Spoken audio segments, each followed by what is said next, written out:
Hello, I'm Haruka.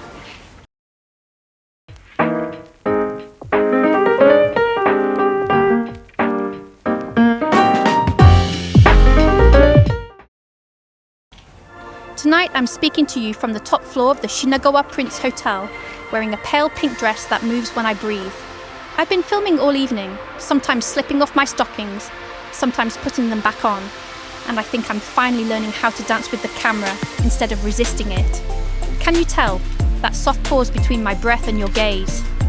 Anyway, last weekend, I travelled to Aichi to see Aichi 2025 International Arts Festival. It was breathtaking. The theme this year, Between Ashes and Roses, comes from a poem by the Syrian-Lebanese poet Adonis. It captures the fragile space between devastation and rebirth, when beauty hasn't bloomed yet, but hope already glows beneath the surface. That moment of hesitation, that's where art happens. The artistic director this year is Hur Al-Qasimi, chair and director of the Sharjah Art Foundation and president of the International Biennial Association. Her curatorial voice is distinct, tender but exact, weaving stories from contradictions. She invites us to linger between identities, between faith and doubt, between the visible and the hidden. Under her direction, Aichi becomes a constellation of in-betweens. Someone else is watching me right now, but I'd rather it be you. Join my membership, $14.90 on YouTube or $9.90 on OnlyFans. In that hotel room, I save the best looks for the ones who dare to keep me. Haggai Vazian's work breathes like smoke, half digital, half myth. Elena Damiani's sculptures seem carved out of time itself, layered like ancient memory. And Marilyn Borobo from Guatemala transforms erased Mayan words into fragile relics, giving voice to what history silenced. The collaboration with Seto City, known for its ceramics, feels especially poetic. Clay meets fire, and what burns becomes beauty.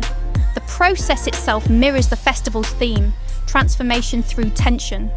You realise that creation often begins where something else ends.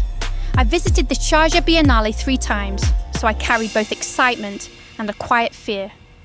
When you admire someone like Hur Al-Qasimi, you hope she won't disappoint.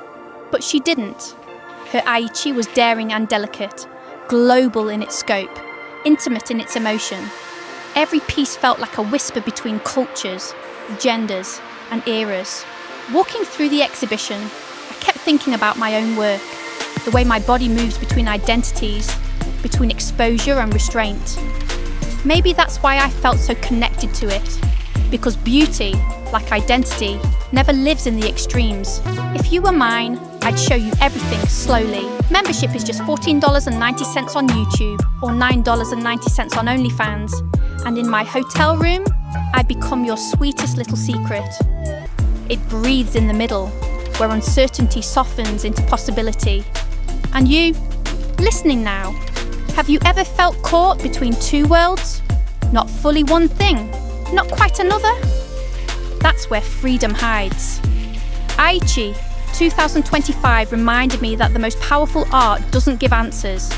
It leaves you trembling in the in-between, between ashes and roses, between ruin and bloom, between who you are and who you might become.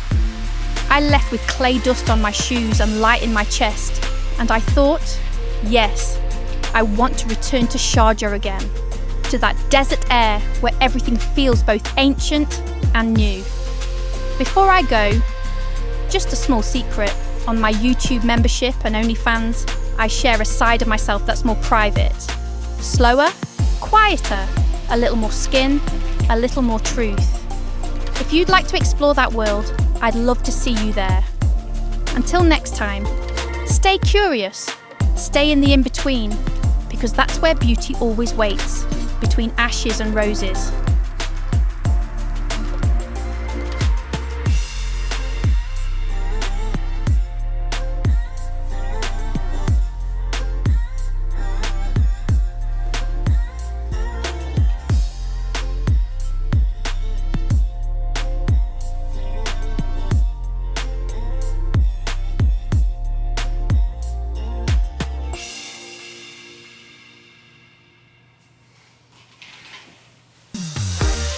it's Haruka.